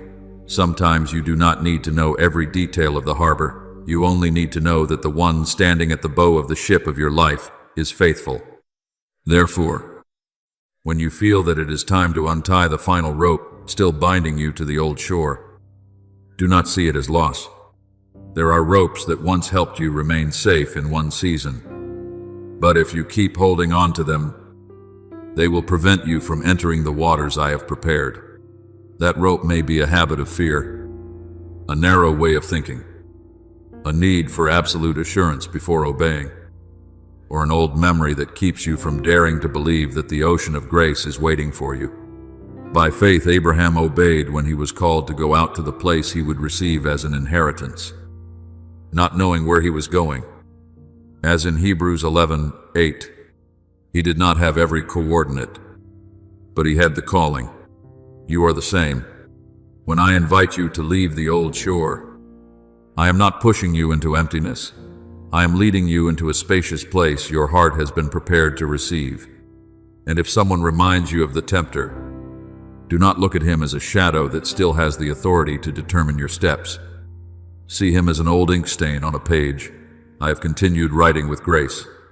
The times you were tested, the pressures that once made you feel suffocated, the waves of doubt that once caused you to tremble, I have used all of them like fallen leaves beneath the roots of a tree. No longer a weight upon the branches, but nourishment for deeper roots. In all these things, we are more than conquerors through him who loved us. As in Romans 8:37, that victory does not mean you were never tired, but that what made you tired could not separate you from my love. When you smile before the thing that once made you afraid, heaven sees a soul that has matured, no longer needing to argue with darkness, because it knows it belongs to the light. I have also placed within you a small resonance, like a bell in the secret place. Every time you choose what is beautiful, that bell rings in the atmosphere around you. Not everyone will hear it with their ears, but many will sense it with their souls. They will notice that when they are near you, their hearts become less heavy. They will notice that the kindness within you softens rough paths. They will see someone who does not need to exalt themselves, yet still shines. Someone who does not need to seize space, yet still brings peace into that space. The fragrance of Christ, as in 2 Corinthians 2:15, is not only a phrase about distant holiness, it is the atmosphere of a life that has allowed me to touch, heal, and make it gentle. When you pass through a place with kindness, you do not merely pass through. You leave behind a warm trace that makes others also want to bloom with courage. My child, continue to walk like this, light yet steady, gentle yet not weak, quiet yet not lost. Do not be afraid when the journey no longer looks the way you once imagined. The ocean has its own language, and I know how to teach you to hear the sound of the water, the wind, peace, and even silence. When you stop trying to hold every measure in your own hands, you will recognize that my guidance is gentler than you once thought. One good choice today may be a thin line of light on the horizon. One blessing spoken today may become a lamp for someone else in the night. One gentle step today may open a door that rough strength could never open. The path of the righteous is like the light of dawn, shining brighter and brighter until the full day. As in Proverbs 4:18, therefore, keep leaning toward the light. Keep letting kindness be your compass, and keep allowing peace to lift your sail. I am with you on this boat, and the place you are going is not an aimless drifting, but a journey covered by my blessing, my wisdom, and my unchanging love. I want you to remember the story of Paul at sea, when he was being taken to Rome in the midst of a violent storm. As recorded in Acts 27, the ship was battered by the wind for many days. The sun and stars did not appear, and everyone nearly lost all hope of being saved. But in that darkness, Paul did not have a safe map in his hands. He had a promise. My angel stood beside him and told him not to be afraid, because he had to stand before Caesar. And I had also granted him the lives of those sailing with him. In the midst of the raging sea, Paul spoke a word of faith. I believe God that it will be just as he has told me. Do you see? The ship may break, but the promise does not break. The journey may change its form, but the purpose I have placed does not disappear. That is what I am teaching you. Sometimes you do not need to know every detail of the harbor. You only need to know that the one standing at the bow of the ship of your life is faithful. Therefore, when you feel that it is time to untie the final rope still binding you to the old shore, do not see it as loss. There are ropes that once helped you remain safe in one season, but if you keep holding on to them, they will prevent you from entering the waters I have prepared. That rope may be a habit of fear, a narrow way of thinking, a need for absolute assurance before obeying, or an old memory that keeps you from daring to believe that the ocean of grace is waiting for you. By faith, Abraham obeyed when he was called to go out to the place he would receive as an inheritance, not knowing where he was going. As in Hebrews 11:8, he did not have every coordinate, but he had the calling. You are the same. When I invite you to leave the old shore, I am not pushing you into emptiness. I am leading you into a spacious place your heart has been prepared to receive. And if someone reminds you of the tempter, do not look at him as a shadow that still has the authority to determine your steps. See him as an old ink stain on a page I have continued writing with grace. The times you were tested, the pressures that once made you feel suffocated, the waves of doubt that once caused you to tremble, I have used all of them like fallen leaves beneath the roots of a tree, no longer a weight upon the branches, but nourishment for deeper roots. In all these things, we are more than conquerors through him who loved us. As in Romans 8:37, that victory does not mean you were never tired, but that what made you tired could not separate you from my love. When you smile before the thing that once made you afraid, heaven sees a soul that has matured, no longer needing to argue with darkness, because it knows it belongs to the light.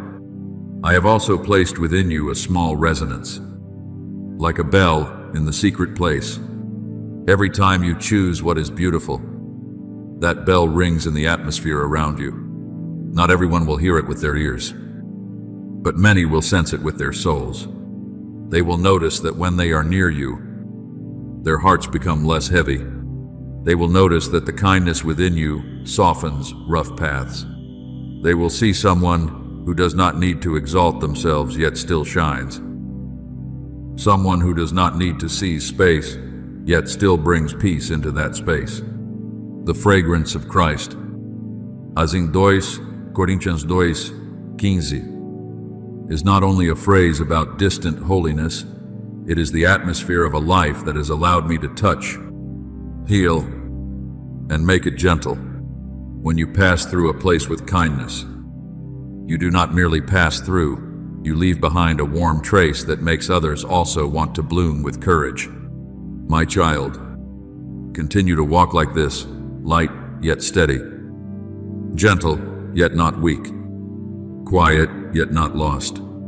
Do not be afraid when the journey no longer looks the way you once imagined. The ocean has its own language, and I know how to teach you to hear the sound of the water, the wind, peace, and even silence.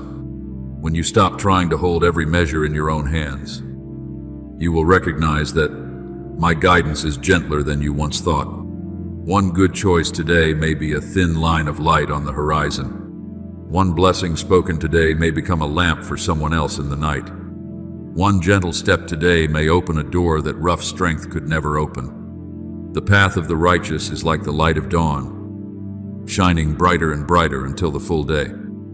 As in Proverbs 4:18, therefore, keep leaning toward the light. Keep letting kindness be your compass, and keep allowing peace to lift your sail. I am with you on this boat, and the place you are going is not an aimless drifting, but a journey covered by my blessing, my wisdom, and my unchanging love. Beloved child, I want you to understand that the great doors in life do not always open because of one forceful knock, but many times they open because of a steady, humble, and loving rhythm of knocking. There are things I do not give in the noise of impatience, but in the consistent rhythm of a heart that knows how to be faithful, today speaking a kind word, tomorrow doing what is right, the next day continuing to keep the heart tender before me. That repetition, which may seem small, is weaving a beautiful life before the eyes of heaven. Do not grow weary while doing good, for in due season we shall reap if we do not lose heart. As in Galatians 6:9, that word does not only speak about the final reward, but also about the beauty of every day you continue to choose to sow what is good, even before you have seen the fullness of the harvest. I see every gentle knock of yours. I hear every unshowy prayer. I take note of every time you keep peace instead of allowing your heart to be pulled into anxiety. And when the appointed time comes, you will know that nothing in your quiet faithfulness has been forgotten. Sometimes you may think you are only passing through very ordinary days, but under my gaze, each of those days is a holy ritual. When you wake up and choose gratitude, you have lit the lamp in your soul again. When you keep your lips gentle in a situation that could easily make you react, you have placed a bright stone into the foundation of your future. When you open your hand to help someone, encourage a heart, or forgive one more time, you are giving the river of grace a path to flow through your life. Let your speech always be gracious, seasoned with salt, as in Colossians 4:6. Therefore, do not underestimate a soft word, a pure smile, or a kind gesture. These things may not make the world applaud immediately, but they make the atmosphere around you brighter. And many weary souls will find courage when they pass through that light. I am bringing you to a place where abundance no longer makes you afraid. You will not see abundance as something foreign, nor will you see it as a temptation to avoid, but as a stream entrusted by me, so that you may draw life from it and give life through it.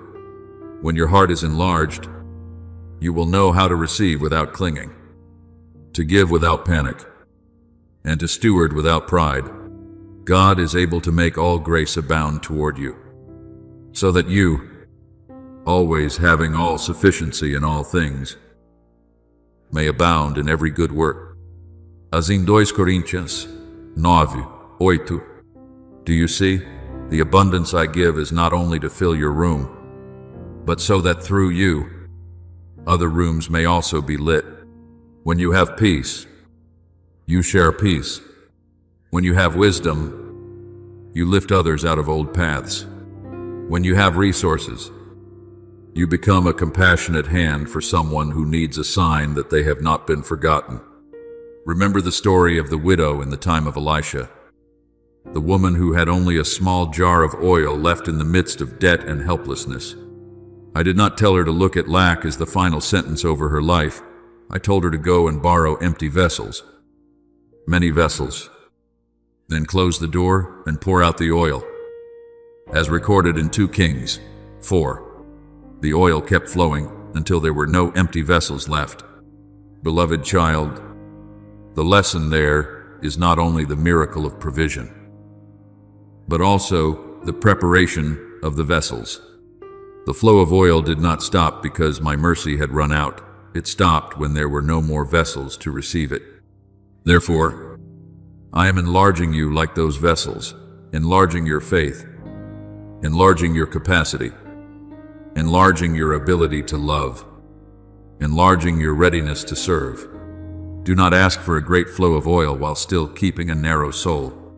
Let me make you into a clean, spacious, and steady vessel, so that what I pour in will not spill away in vain, but will be held, used, and multiplied in wisdom.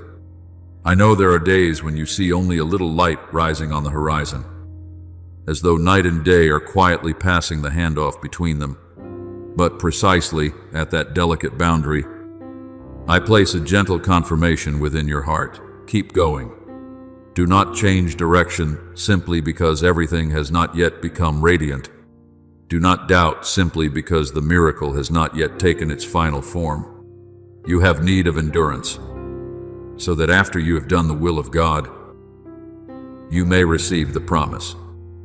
As in Hebrews 10:36, endurance is not standing still in despair, it is walking steadily in faith, knowing that my hand is arranging things behind what you cannot yet see. Keep your lamp burning steadily. Keep your words bright. Keep your hands open. Keep your heart from closing because of old days. The part that belongs to me, I am doing with the precision of eternal love. There are shadows of the past that will soften as the new light grows stronger. The things that once made you afraid will gradually lose their voice as you become more accustomed to hearing mine. The hallways that once seemed too long will slowly reveal themselves as passages leading to a wider courtyard. I do not need you to run. I only want you to walk in my rhythm. Your word is a lamp to my feet and a light to my path. As in Psalm 119, 105, that lamp is enough for today's step. And as you step forward, the light for the next step will appear. There are movements in your life that only begin when your foot comes down in faith. When you step, I move things into place. When you open your hands, I open a way. When you choose love in a small thing, I make that small thing become the doorway to a greater season. Therefore, beloved child, keep going with the gentleness I have placed within you. Do not see gentleness as weakness, because a gentle yet steadfast heart can open doors that tension could never open.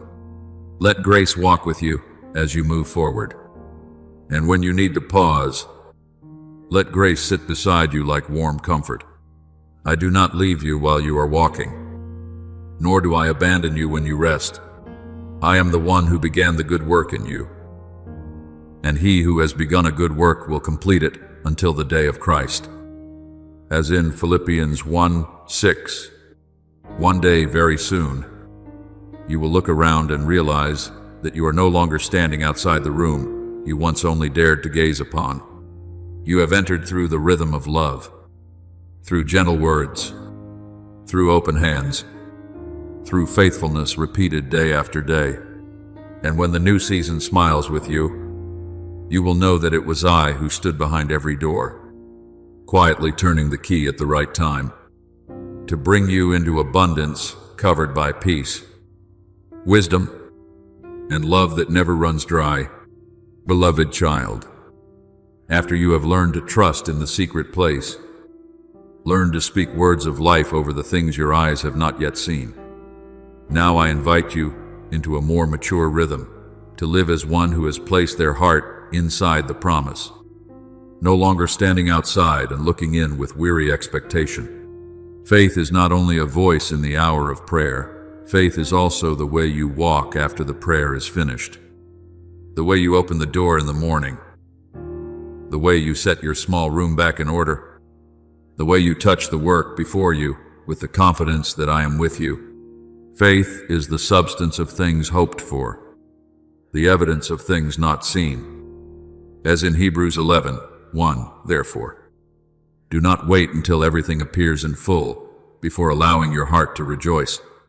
Joy born from the promise is not empty imagination, but the first fragrance of the harvest drawing near. When you live in that assurance, the atmosphere around you will change, not because you force circumstances to submit, but because your soul has stopped resisting what I am preparing. Let your morning become a small altar of receiving. When the light first touches the window, rise, not as one being dragged by yesterday, but as one who knows that my mercy has arrived before you. The steadfast love of the Lord never ceases. His mercies never come to an end. They are new every morning. As in Lamentations 3:22, open the window as though you are opening your heart to a fresh current of grace. Arrange the table, the notebook, the chair, the place where you work, the room where you live, with a gentle reverence, because the place where you are living is not merely somewhere you pass through the days. It is the ground I am using to sow the seeds of the coming season. A person who truly believes that an honored guest is coming will not leave their house in old disorder, and my promise is the same. Beloved child, it does not come merely to stand outside the door of a soul that remains forever in confusion. It seeks a place that knows how to prepare with peace, receive with gratitude, and guard with watchfulness. I want you to learn how to bless the small things that serve your life each day. When you place your hand upon your desk, you may say within your heart that this place will witness wisdom, creativity, and good works being completed. When you touch the door, you open. You may quietly declare that the paths belonging to me will open at the right time, and the turns not meant for you will close in peace. When you sit in the familiar chair, you may give thanks that your body is supported, your mind is renewed, and your heart is led into order. A gentle tongue is a tree of life. As in Proverbs 15:4, therefore, do not use words only to speak to others, but use words to bring life into the spaces I have entrusted to your care. These blessings are not empty rituals, but a way for you to remind your heart that every ordinary place can become holy ground when you invite my presence there. Even the places that have not yet sent you a signal, the doors that have not yet responded, the people who have not yet answered, the plans still resting in a season of waiting, send peace there as well. Do not let their silence become a reason for you to sow anxiety within your own heart. Say that what belongs to you in my will shall find its way to you, and what does not belong to my season shall depart without breaking you. Commit your way to the Lord, trust also in him, and he shall bring it to pass. As in Psalm 1:8, surrender is not sitting still in worry and calling it faith. Surrender is placing what you cannot control into my hands, while you continue to keep your part in purity, preparation, and joy. Every gracious word you send out is like a small bird flying into the morning. You may not yet see it return immediately, but your sky is no longer as empty as before. Remember Joshua and the people of Israel when they stood before the Jordan River. The waters were overflowing their banks, and the promised land lay on the other side, so near that it could make the heart both eager and trembling. I did not tell them to camp forever on the shore, waiting for the waters to dry up according to the assurance of natural sight. I spoke through Joshua that the people should consecrate themselves, for tomorrow the Lord will do wonders among you. As in Joshua 3:5.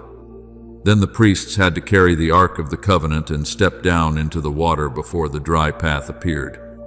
Only when their feet touched the edge of the water did the river stop. Do you see? There are miracles that do not reveal themselves fully before you step.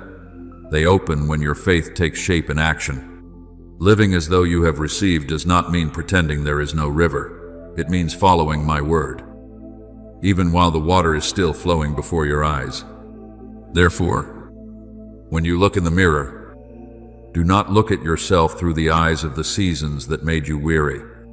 Do not search your face for traces of failure and then conclude that you are not enough. Look into those eyes as you would look at someone I have kept through many dark nights. Someone who has been called by name, lifted up, taught, and prepared.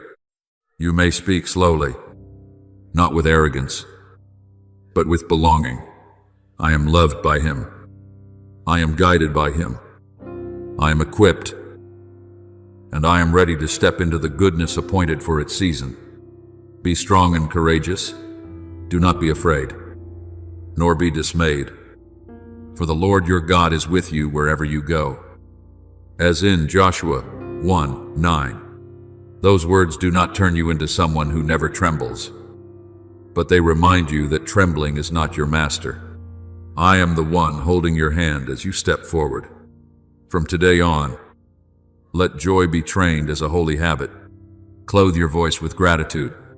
Let the way you walk, the way you work, the way you prepare, and the way you answer others carry the sign of one who has believed that their Father does not lie. When you write down your plans, write with the spirit of partnership with me. When you begin the thing that has been quietly forming within you, begin not as one hoping for luck, but as one laying the first stone upon a foundation I have already measured. When delay comes, let it teach you patience. Do not let it steal your joy. Whatever things you ask for in prayer, believe that you have received them, and they will be yours. As in Mark 11:24, this word does not teach you to control me according to your own will, but to place your heart in my faithfulness after you have prayed in obedience. Beloved child, you are not merely repeating a few beautiful sentences. You are allowing your life to sign its name to a reality I have prepared in love. When you open the door, I open the way. When you make room, I bring order. When you bless the small thing, I make that small thing become a vessel for something greater. When you step outside with eyes of trust, the new season is no longer a distant idea, but begins to become the rhythm of life in each of your actions. Keep living as one who has been embraced by the promise, not hurried, not artificial, not arrogant, but joyful, pure, and steady. For what I have entrusted is not coming only so you may see it, it is coming so you may step into it. Care for it, use it, and share it. And as you walk in that rhythm, you will realize that the promise is not only moving toward you, I am also leading you toward the promise. Step by step, beneath the gentle light of grace that never runs dry. Beloved child, there are callings that do not sound outwardly like a human voice, but burn quietly within your heart through many seasons. Through the nights when you thought you were only waiting. Through the days when you kept walking, even though you had not yet seen the full shape of what I promised. Today, I am not merely reminding you to hear that calling again, I am inviting you to stand within it. For there is a great difference between a person who only knows they are called and a person who begins to live as one who has been called. I did not place that longing within you, so it would remain forever like a forgotten seed in storage. I breathe purpose into it. And now, after your heart has been trained through waiting, through silence, and through the lessons of faith, I want you to rise as one whose name has been called before me. Before I formed you in the womb, I knew you.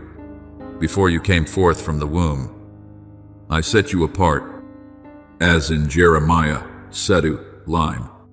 This means your life did not begin by accident, and your direction is not determined by fear or by the judgment of others, but by the loving intention I placed upon you before you fully understood yourself. Therefore, your declaration in this moment is not a voice meant to boast, nor is it a way for you to try to convince the world to recognize you. That declaration is a marker before me, a seal in the spirit, a moment when you stop standing halfway between belief and hesitation. Speak with humility, yet with firmness, that you belong to what I have called you to step into, that you will no longer hide behind the old smallness, that you will no longer delay simply because you have not yet seen every detail. The righteous shall live by faith, as in Habakkuk 2:4, that faith does not exist only in your thoughts, but must take shape in your words, in your steps, and in the way you receive the new day. When you declare that you are willing to receive the portion I have prepared for you, you are not giving commands to heaven, you are simply bringing your heart into alignment with what I have spoken. And when your heart is aligned, many things that once seemed scattered will begin to find their proper place in my timing. Imagine that you are standing before a great door, not with hands trembling in fear, but with a heart that has passed through enough lessons to understand that I have not led you here in vain. For a long time, you have heard something like an echo from behind that door, the sound of opportunity, the sound of service, the sound of a wider land where you no longer live merely to survive, but to carry the light that has been entrusted to you. The key in your hand is not made of metal. It is made of faith, obedience, gratitude, and readiness. When you turn that key, it is not a small movement in ordinary life, but the response of your soul to my invitation. I have set before you an open door, and no one can shut it. As in Revelation 3:8, if I have opened it, you do not need to stand outside for too long, wondering whether you are worthy. You only need to enter with reverence, knowing that everything beyond that door must be received with humility and guarded with love. I want you to remember Samuel when he was still a child in the temple, in the stillness of the night, when my voice called out, and at first he did not recognize it. 3 times he ran to Eli because he thought a human voice was calling him, until he was taught to answer, "Speak, Lord, for your servant is listening." As in at Samuel tree, Tia. Do you see? A holy calling often needs a soul that learns to listen through many moments of confusion. But when Samuel learned to respond to the one who was truly calling, his life was no longer only the life of a child serving in the temple. It became the journey of a prophet whom I used to speak the word of heaven to the people. You are the same. Perhaps before now you have misunderstood a few signs, searched for answers in places that were not deep enough, and wondered why your heart kept being awakened. But today, you know where that calling comes from. And when you respond, I will teach you to step into your role little by little, not hastily, but surely. Beloved child, the fact that you have remained until this point in the journey is not a small thing. Many people hear only a portion and then leave, see a little light and then return to familiar darkness, sense the calling and then allow distraction to make it fade. But you have remained, you have listened, and you have allowed my word to touch the deeper layers of your heart. That remaining is a quiet evidence of readiness, not because you have become perfect, but because you have learned not to run away from the process. Abide in me, and I will abide in you. As in John 15:4, the one who knows how to abide will bear fruit in its proper season, because the branch does not create life by itself, but receives life from the vine. I see your perseverance. I see the times you thought you were moving slowly, yet still did not turn away. I see the times you were weak, yet still wanted to believe. And I tell you that faith like this does not lie still in death. It moves like water, finding its way through stone, through soil, through valleys, until it reaches the place I have prepared. Now, do not keep this merely as a beautiful feeling within your heart. Let it become a true turning point in the way you live. When the new day comes, walk as one who has heard their Father call them by name. When you speak, speak as one who knows their words are being sown into the future. When you work, work as one who is partnering with me in what is good. When you encounter a door that is still closed, do not quickly fall into despair. Ask me which key needs to be used. Patience, wisdom, preparation, or one small courageous action. Be strong and courageous, for the Lord your God is with you wherever you go. As in Joshua 1:9, courage does not mean you no longer tremble. Courage means you still step forward because you know my hand is holding you. Therefore, beloved child, mark this day in your heart, not with outward display, but with a deep agreement with me. Say in the secret place that you are willing to step into the portion that has been prepared, willing to be shaped so you can hold what is entrusted to you, willing for your life to become a place through which grace can flow. When your faith sets its foot down, I will open paths you do not yet know how to name. When you dare to cross the threshold, the atmosphere of the new season will touch your soul like the fragrance of earth after the rain. And then you will understand that all the years of listening, learning, waiting, weeping, believing, and standing firm were not wasted. They have brought you to this very moment where you are no longer merely looking at the promise from afar, but beginning to step into it with a prepared heart, open hands, and eyes that know I have gone before you long ago.